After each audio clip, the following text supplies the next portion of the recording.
Hello and welcome to my Rose-Tinted Spectacles series, looking back at how good a game Vanilla WoW was, or at least how good a game we like to think it was. Now this is a relatively short video, mainly concerning getting from A to B in Vanilla WoW. Now, Vanilla WoW was a time-consuming game, much more so than the current game, and I'm not just talking about raiding schedules here, because a lot of people play to very different schedules. Some people raid 4 or 5 nights a week, other people might raid once or twice a week. And that aside, I'm just talking about the leveling process, how much time it took in the game to just accomplish anything. Now, leveling is very, very quick in the game now. You can get a character to level 100 in, I'm guessing, less than a day. I mean, I've got a 100 monk that I've just dinged. It took me like 36 hours to level, not long at all. Vanilla WoW, you're going to spend that long just running and before you get to level 40. And this is what this video is about, is getting to them locations, getting from A to B, and just how time consuming it was. And it's just a quick look really at it, because there's not a tremendous amount to discuss about it. But what's important to realise is now that everybody has flying mounts, and I'm a fan of flying, don't get me wrong. I don't want to knock it. I know there's been controversy with it in Draenor. Some people thought it shouldn't have been included because the game was designed about having ground mounts only. Other people think that, well, it's in the game, why not use it? Because people aren't enjoying just running about and using the ground mounts alone. They want to fly. They spent all the years collecting these cool dragons and drakes and things, and they want to use it, which is, both points are completely valid, and it's up to the individual. And that, I mean, flying was brought in the Burning Crusade, so it's been around for a long time now. It's not a new feature. But in Vanilla, there was no flying. You got your flight paths, of course you did, but they were far and few between. I mean, there were one in Stormwind, one in Redridge, one in Duskwood, and one in Westfall, just in that area, because there were other ones. But there was one in each one of them zones. I mean, now there's 3, 4 in each of those zones, so you can fly pretty much to exactly where you want to go. Back in Vanilla, you couldn't. It was flying to the zone as a whole, and then wherever you landed, you had to run the rest of the way. And it was running because you didn't get your mount until level 40. It was a 60% speed mount at that level, and it cost more gold than you probably would have when you dinged. So unless you knew and been saving up and playing the auction houses, chances were when you hit 40 you'd have to go and do something and start saving your gold, actively saving to get that mount. Unless you play Paladin or Warlock, then you got one for free. And then you got your 100 speed mount, your epic mount, at level 60. Now this was really expensive. It was 900 gold in the game, and not a lot of people could afford that at all. Never mind when they hit cap at level 60, you won't be able to afford it at all then. It took a lot of time, a lot of effort, messing around with auction houses, running a lot of dungeons to disenchant things, to get them and sell them on the auction house and so forth.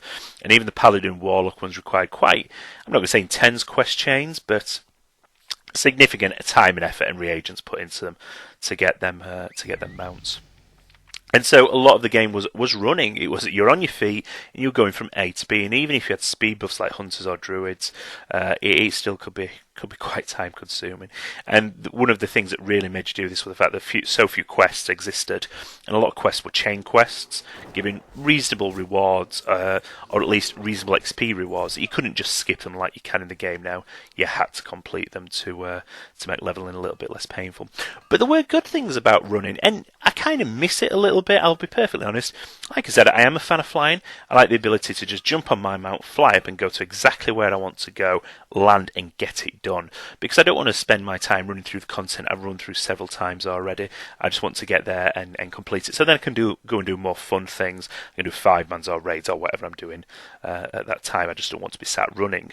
But you miss a lot of the real intricate details. And that's it with WoW. Azeroth is a fantastic world, and it's been built on and expanded over expansions. The Burning Crusade brought us Outland, Lich King brought us Northrend, and then Cataclysm redrew the map and expanded the world in terms of a few zones that had been blacked off before. But when you run, you see all these really cool things. And I'm not just talking about obvious things like the Hall of Heroes in Stormwich, which is this fantastic, the Valley of Heroes, which is this fantastic piece of architecture. I love it. First time I ran in there, I still can remember it. Absolutely awestruck. It's all the other little things. It's like when you run through a Defias camp and you see the barrels and they've got cheeses on and empty beer kegs, or when you're running by somewhere in Ashen Vale and you see burnt out hulls of trees and broken ballista, things like that. It makes you feel more involved in the world, And that's what I really miss. I miss feeling like I'm involved as an adventurer. With flying and with Draenor, it's taken away from that a little bit. You're meant to be a general, a commander, and you're an important person, and that's cool in its own way.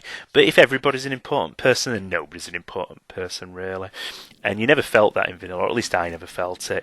The necessity of running in Vanilla WoW just added to its charm, and people think I'm mad when I say things like this. The good Dante, look, all I did in Vanilla WoW was run, and it drove me insane, and now I can fly. It's so much faster. Why would you ever want to go back to that? And it's not a case of going back to the painful running, especially the spirit running when you died. I mean, chances are you would die quite a lot while leveling. Areas were populated by elites just randomly, or very big groups which you couldn't pull individually, and they'd just kill you. They'd just kill you so quickly. Even if you were a hunter and you had a pet to fight them, you wouldn't last long against some of these, even though you're in the right level zone. And it's not that I'm talking about going back to. I don't want the real painful spirit runs that took 10 minutes and then you died as soon as you res. And I don't want the really, really long A to B runs when you're leveling, go to this place that's miles away. You've got no mount, you've got no flight paths, and you're running through levels that are either higher than you or at the same level, which is going to be just painful and difficult. But it's the intricacies of the game, the fact that some quests could only be accepted if you were dead, because you could only see the ghosts. Scholomance outside was one, and I think there was some in Blackrock Mountain. I think there was a quest giver on one of the tombs there. And it's things like that I'm talking about, these real cool ideas that the game kind of knew you were going to die at places and you were going to have to spirit run. And you can see all these new and interesting things, opposed to now when you get on your mount, you fly up and you go forward. That's what I'm talking about. That a dull, not particularly fun or interactive way of playing the game. And Draenor tried it, and people moaned about not having flying, and I was quite sad to see it come back in. I'm not going to lie at all. I liked running again. I got to see things that you don't see. You fall down a cliff, or you try and find a way around an area, and you end up in this completely new zone or in a cave. And you think, well, what's that? You don't see that when you're flying. And with Vanilla WoW, you had the sense that you were exploring, you were an adventurer. And that, to me, is what the game was about, especially Vanilla WoW. And it's what I'd like to see it go back to a little bit.